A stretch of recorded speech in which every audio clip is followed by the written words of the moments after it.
Oke, selamat malam. Jadi kembali lagi dengan Jabir di sini. Jadi saya hari ini bersharing tentang area support dan resisten.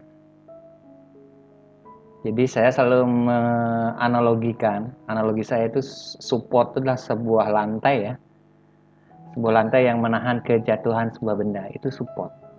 Nah, sedangkan resisten adalah layaknya atap yang membatasi kenaikan sebuah benda. Nah, jika dikaitkan dengan dunia trading, apapun itu, mau forex, futures, saham, cryptocurrency, dan trading apalah itu yang berhubungan dengan trading. Jadi support adalah titik di mana secara psikologis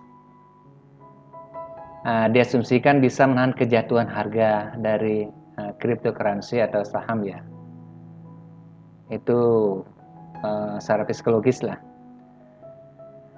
Dan resisten adalah titik di mana secara psikologis juga disumsikan bisa menahan kenaikan harga cryptocurrency atau saham. Kenapa yang digunakan kata psikologis? Nah, ini kan pertanyaan yang selalu dimunculkan.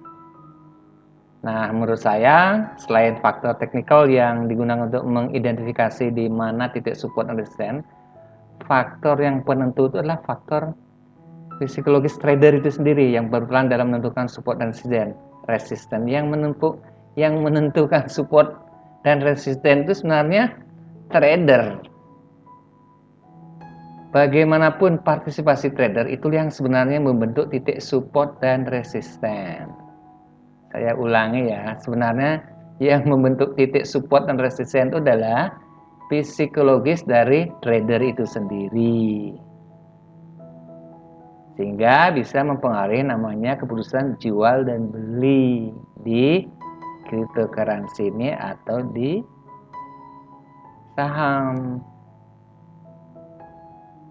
Nah, kalau saya sendiri sih lebih senang melihat support itu sebagai sebuah area ya, bukan suatu titik. Saya selalu bilang itu sebuah area, bukan satu titik. Kenapa? Karena faktor psikologis dan kondisi market yang terjadi saat itu bisa mempengaruhi kondisi support dan resisten pula. Nah, dengan menggunakan area sebagai sebuah support adalah salah satu cara saya untuk mendistribusikan risiko trading saya. Nah, tanpa berpanjang lebar lagi, kita akan membuat area-area support di time frame. Misalnya saya di sini terserah ya. Saya sekarang membuat karena trading harian membuat support tuh dari sudut pandang 60 menit. Ya, satu candle itu mewakili 60 menit. Baiklah, langsung saja saya akan mengambil support. Ya. Saya akan menggambar sebuah support. Ini adalah bagi saya sebuah support ya. Kita akan gambar sebuah support. Ini bagi saya adalah sebuah support. Area support saya ada di sini. Saya akan lebih tebal ya, biar tergambar. Saya gunakan garis hitam biar Anda tahu dan nanti bisa. Oke, ini area-area support saya ya. Ini saya bilang area support. Saya selalu bilang area bukan titik ya. Nah, ini. Oke, ini area resisten. Saya bukan ngambil shadow-nya, tapi saya ngambil candle-nya. Ini bagi saya adalah area resisten. Saya coba garis, saya kasih shadow ya biar kelihatan. Oke, coba. Nah, ini ya area ya. Selalu saya bilang area ya. Area, ini area. Bukan titik, area resisten di sini. Nanti cara baca di mana nanti kita ulas. Oke, saya bilang area. Oke, keadaan ini saya bilang juga area support. Ya. Area bukan titik ya, area, selalu bilang area. Oke, udah ketemu ya. Analogi saya. Lantai itu sebagai support, resisten itu sebagai atapnya. Itu ya, kita analogikan seperti itu. Kita akan mencari titik-titik support selanjutnya dan resistance selanjutnya. Seperti contoh ini, ketika atap sebuah dinding dijebol beberapa kali, nah ini akan kembali ke namanya membalikan arah. Nanti kan kita bahas kalau kita belajar price action, kita akan belajar sebuah candle, kapan candle itu akan berbalik arah. Misalnya ada engulfing, doji, hammer. Nanti dalam kita akan belajar lanjut nanti dalam menentukan titik support dibantu dengan pola-pola candle, itu akan kita lebih percaya diri. Nah, kali ini saya akan coba membagikan area-area support dan area-area resisten, dan gimana cara trading kita di dunia cryptocurrency adalah buy on support dan jual di resisten. Oke, kita lanjut. Support. Nah, ini support ya. Support akan menjadi resisten. Support become resisten. Ini areanya. Oke. Terus ketiga support menembus resisten, dia akan menjadi resisten ini akan menjadi support untuk mencari area resisten terdekatnya. Penjelas seperti itu. Ini ya. Nah, ini area-area. Oke. Nah, kita lihat pola BNB IDR terhadap di time frame sudut pandang 60 menit. Oke. Nah, ini lihat. Ketika support candle berada di sini, namanya ini engulf ya, ditutupi, dia akan mencari daerah resisten. Set. Nah, ini ditembus, memang bolak-balik candle pernah jatuh, ini false break ya, yang gagal di sini. Karena kita akan ngitung namanya di sini juga ada support minor. Kalau kita break lagi namanya ini support minor di sini. Support minor. Oke, ya seperti ini ya.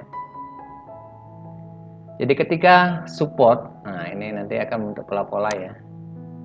Saya akan gambar seperti ketiga, jadi support.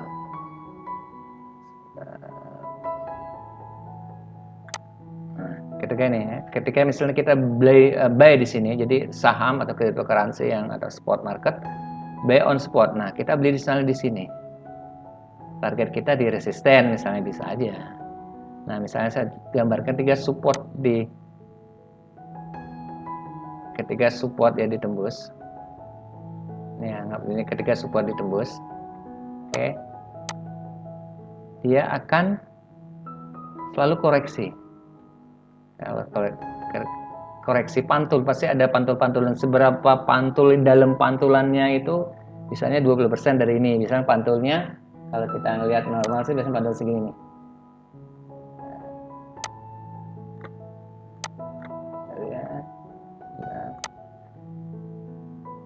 Dia mantul lagi segini ya, daerah sini. Kemudian dia setelah saya bilang support akan menjadi support akan mencari arah ke resisten. Nah, ketika resisten ini sudah ditembus, dia akan menjadi support. Nah, pola seperti ini biasanya. Dia ngambil daerah resisten. Nah, area-area harga ini akan coba ditembus. Biasanya berulang-ulang kembali di sini dan dia akan mantul. Harga kembali ke sini dan akan mantul biasanya buat impuls baru kan lari ke daerah sini biasanya. Nah, ke support terdekatnya kurang lebih segitu dan akan meneruskan harga sebuah trend ya.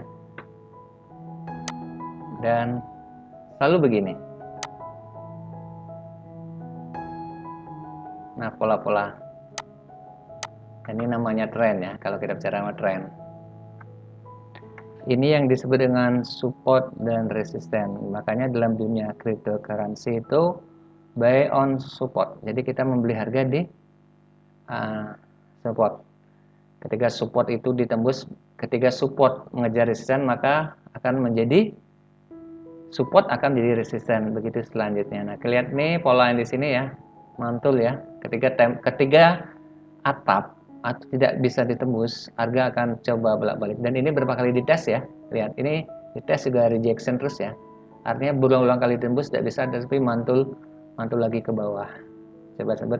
Nah, Kalau support resistance biasanya dikombinasi dengan price action atau belajar kita candle, nanti kita akan belajar episode berikutnya. Dan kali ini kita fokus ke belajar zona-zona area support dan resistance. Nah, seperti kasus BNB pada malam ini, dia break ya, dia akan nahan di daerah mana sih terdekat. Ada dua kemungkinan, di support minor, dan kalau kita ngelihat garis ini namanya support minornya di sini.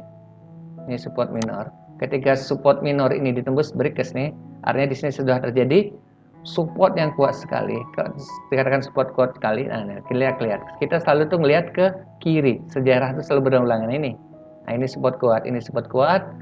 Begitu harga mantul di sini, break bisa sampai di sini, dia akan mantul lagi. Trend itu tidak selalu naik, pasti ada jedanya, dia membuat base baru. Nah, itu trendnya. Seperti ini dia akan selalu membuat base baru di area support. Ini base baru. Seperti ini, ya. Selalu membuat base baru sebelum bentuk trend, base baru seperti ini. Tahan-tahan lah. Semakin kuat tahan itu, semakin banyak candle itu tertahan, artinya kekuatan untuk break itu akan semakin kuat. Nah, nanti akan kita padukan support dan resisten dan price action, dan kita akan belajar candle dalam mengambil suatu keputusan, baik di mana sell dan di mana. Dan candle itu memberikan informasi yang jelas sekali buat kita sebagai seorang trader. Baik, begitu aja kali ini. Selamat malam, happy cuan.